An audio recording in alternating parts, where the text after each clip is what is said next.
Ba'ee deebi'u sagaleen adda deebisa.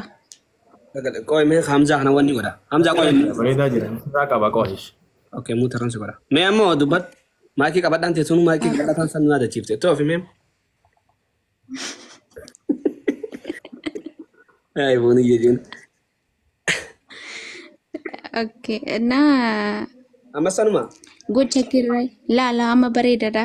Okay. Gocha kiyyarraa jecha kiyyatu namoota hedduu takka natti muufachiiselleedha. Bakka nan eegneettiin jalaa argame. Bakka uummanni kun nan eegneettiin argame dhugaa dubbachuudhaaf. Ani uummata kiyya wallaahi dhiifama siniin jedha. Garuu immoo sababa maaliitirraan kaatee it's okay normal no kan jettisanii deebisii naan jedhanii jiranii warra asirratti argamanii. Sababbiin aan akkas jedheefi sagalee kiyya qofa waraabdanii sagalee Hamzaa Sheikh Jaabir dhiistanii jechuudha. Isatu warri gaafsan jirtanii yoo gaafsan immoo jiraachuu baattanii siniifaniin ibsaa jechuudha. Isatu akki jedhee gastii irra taa'ee abbaan mana booniyyeetii fi booniyyee waliin jiraachuu isaanii na shakkisiisaa torbee lamayyuu waliin jiraatanii ji'a lamayyuu waliin jiraatanii jedhe. Wanni sun dhugaa dubbachuudhaaf kun qadara rabbiiti. Namni guyyaa tokkoonis adda bahuu danda'a. Namni du'aanis adda bahuu danda'a. Jireenyaanis adda bahuu danda'a. Kun waan namni namaaf murteessu miti qadara rabbiiti. Ani abbaan manaa kiyya waliin yoo jiraanne ni jiraanna. Yoo rabbiin immoo waliin hin jiraattan jedhee akkanumatti qilleensumarraa nu gargar bahuu dandeenya. Kun hin beekamu jechuudha rabbitu beeka. Nama hedduutu wal argina jedhee osoo waliin argin dhabamatee jechuu wal dhabaa jechuudha. Tokkoffaa kana inni lammaffaa irratti immoo jedhee ani online irra turre yeroo online irratti deebi'u wanna akkanaa kana laalee baay'ee tokko mataa kan koona qabachiisee mataa kan koona dhukkubee jedhe. So namni badii tokko yoo ani dalagee namni hundumtiyyuu gaafa online irratti deebi'ee badii kiyya san kaasee dubbachuu qaba. Namni hundumtuu badii kiyya saniif deebii kennuu qaba. Okay, wanni sun guyyaa lama guyyaa sadii dura dalagamee jira, ta'ee jira. Garuu namni hundumtiyyuu badii ishiin dalagdee kanaaf deebii kennuu qaba, yaada kennuu qaba akkamit jedhee yaada. Wallaahi waan santu na aarsee ani akkas jedheen malee wanni kun sirriidha yookaan immoo hin dogongorree jedhee ofirratti murteessee miti kan inni yeroo san dubbadhe. Uummata keenya wanni beekuu qabdanii namni ni dogongora. It is okay normal nomoo kan hin jedhe. Namni kamiyyuu bani aadam hundi isaatiyyuu dogongora ni qaba. Dogongorri keenya dogongora garaagaraa haa ta'u malee dogongora ni qabna jechuudha. Kan dogongora hin qabne yookaan immoo kan hin dogongorre rabbi qofaadha jechuudha. Maal ani malaayikaa miti. Ani nama jechuudha. Galee. Ergan nama ta'e immoo namni maaliif dogongora intalli kun maaliif dogongortii kanaan jettanii kuni maaliif dogongora jechuun hin danda'amu namni. Wanti nama dogongorsiisu waan hedduun jiraachuu danda'a. Saniif galee. Ammoo waan sana ani dirreetti hin baasne wanni sun privacyidha. Osoo ani addunyaa fuulduratti ba'ee waan akkanaa godhe itti amantee akkana gootee jettanii naalloo lullee dandeessan ani sinimaatii kiyya jechuudha. Wallaahi yoo naalloo loltanillee sinimaatii kiyya waan feetanillee naan jettan jechuudha. Ani isinitti hin qabamu. Ani obbolaa kiyyalleedha maatii kiyyalleedha isin. Garuu naalloluu keessaniifillee galatooma. Maaliif jennaan ofiin baree ofii kiyyatti deebi'aa jechuudha. Akkasii. Dammoo an dhiifama naaf godha. Yoo dhiifamni koo siniif ta'uu baatellee dhiisa. Garuu bakka ana dhiisa ani haa jiraadhu. Itti aansuudhaan waa'ee kiyyaaf dhiifama sin gaafadhee jira. Wanni dhiifama caalee hin jiru. Dhiifama naa gochuu baan yoo diddanillee no problem rakkoon qabu. Suni sinii fi rabbi keessantu walitti hafa. Ani garuu dhiifama sin gaafadhee jira. Rabbi kiyyamoo kana dura dhiifama gaafadhee jechuudha. Ammallee dhiifama rabbi kiyya nin gaafadha. Nama immoo gizee takkitti bakka dhiifama sin gaafadha irra deddeebi'ee dhiifama waggaa tokko guutuu sin gaafachaa hin jiraadhu.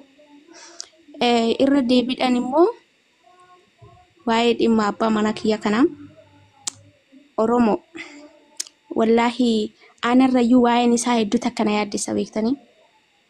Inni kuni barsiisaa diin islaamaati. Beektanii wallaahi ani abbaa mana kiyyas ta'ee ta'us baatee namni diin barsiisu hedduu takka garaa kan kona nyaata jechuudha. Wallahi hedduu takka maaliif jennaan dhaloota boruutiif walaalummaa keessaa nu baasaa jira. Namni diin barsiisu lubbuu tantee tana si beeksisaa jira. Siifi atii fi rabbiin akkamitti akka walitti dhuftan atii fi rabbiin akkamitti rabbii kan kee akka gabbaruu dandeessu si barsiisaa jira. Wallaalummaa keessaa kara beekumsaatti si oofaa jira. Beektee? Boru jechuudha addunyaa kanarratti namni afuun jiru. Yoo ati diin barattee yoo wallaalummaa san keessaa hin baane jiraachuun kan keetu faayidaa takka hin qabu. Jiraattees duutees jechuudha. Namni diiniin ala jiraates du'es faayidaa waa takka hin qabu garuu jechuudha. Wallahi namni alra arkaana islaamaa arkaana insaanaa waanuma takkarraa ka quba hin qabne garuu ustaaza kana gaafa gad deebistanii akkana itti qoostanii xiqqaa guddaan keessan itti qoostanii itti taphattan kana saa inni Oromoodha bar. Oromoo dhiigni keessan tokko bar. Namoonni amantii biraa isa qeeqanillee dhiigni keessan tokko bar nama Oromoo nama afaan Oromoo dubbatu wallahi garaa sini nyaatu amma jechuudha. Osoo namni kun gadi ba'ee jechuudha wallahi osoo gadi ba'ee du'ee argame maraataa osuma maraatoo fajjeese jettuun malee namni osoo isa ajjeesellee wallahi maraataa osuma maraatoo fajjeese akkas ta'e jettuun malee gumaa isaallee hin barbaadaniif jechuudha. Haa jiraatu wallahi haa jiraatu. Akka hireen isa jiraachisetti haa jiraatu irraa gadi bu'a. Okay namni kun yeroo tokko tokko dhufee miira hin taane isinitti dubbachuu danda'a. Yoo wanti inni dubbatu sun yoo siniif ta'uu baate dhiisaanii yoo siniif ta'e immoo yoo siniif danda'ame gorsaanii akka ofitti deebi'u taasisaanii yoo siniif hin danda'amne immoo dhiisaanii haa jiraatu akkuma fedhetti akkuma rabbiin isa jiraachisetti haa jiraatu.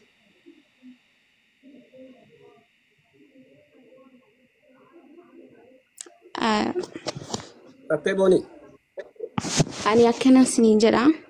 Innaa dammoo yeroo hedduu dhugaa dubbachuudhaaf isiniin kun isarratti wallahi miinaa guddaa taphattanii wallahi yeroo hedduu jechuudha. Kunis hin dhufaa si gargaara jedhaan sunis hin dhufaa si gargaara jedhaan. Ana sumunii takka akkanaa gootan hin barbaadu. Wallahi sumunii cabduu takka jechuudha. Ani hin barbaadulleedha. Gargaarsa keessan ani hin barbaadulleedha. Akkana gargaartanillee hin barbaadu. Maaliif jennaan isuma gargaara obboleessa keessan ka gargaara. Isuma jechuudha isuma miidiyaarraa akkana ta'u kana mee miidiyaarraa ol garii nu si gargaara nu bakka kan kee jirraan nuti si bira dhaabannaa jedhaaniti. Isuma qubsiisaame isuma kana qalbii isaa tasgabbeessaa wallahi. Ani waan inni ittiin galus waan inni minaamin jedhu isaan isinirraa waan takka illee hin barbaadu. Ani wanneen jedhu isumarraa dhaabadhaa jedha kan kiyyaaf immoo dhiifama sin gaafadhee jira.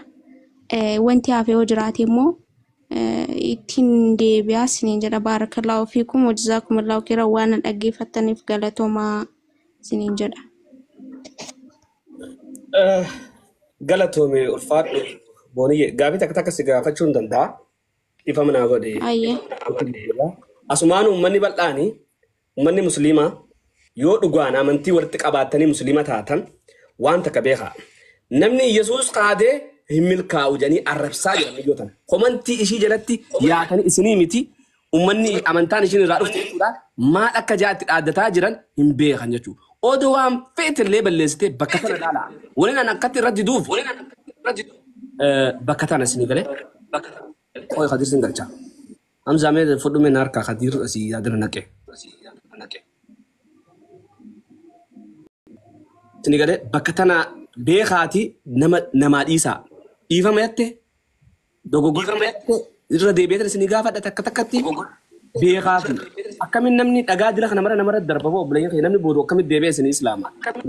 Gara yaanii Yesuus kaadee milkoota Yesuus itti gamtee milkoota kana Yesuus galee in ganama. Kan Yesus tuke in salpata, kan Yesus isin darada kulla kam, kan Yesus tuke inuma fani raya jani uga kati, komanti jalan hindu biftanisi.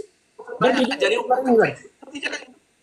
والله لازم والله كومنتي تي تأشيرة دلقي كل لالو راح أنا نبغى بيو إذا كنا ورد تنقل كلامه مكامو مسلم هم تخيسن خنافو بكتنا كسب بيخا بكتنا بيخا في بوني Yo. أتى أما إبو ماندي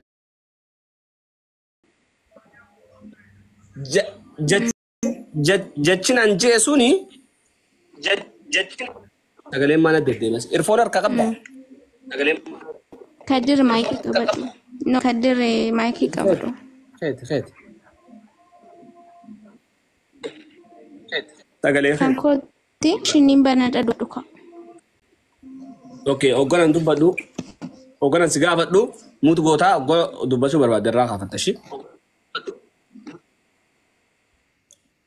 Okay. أوكي Muti nuna gaba mu didera. ممكن أسيك بابا سيارجا ما سيك بيت سيارجا أسيك بابا Na gaba mu didera.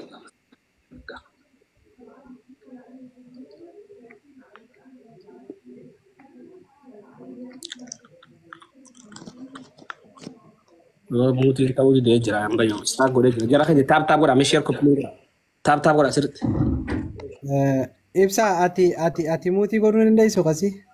ناف تقولي ده والله Baye debut.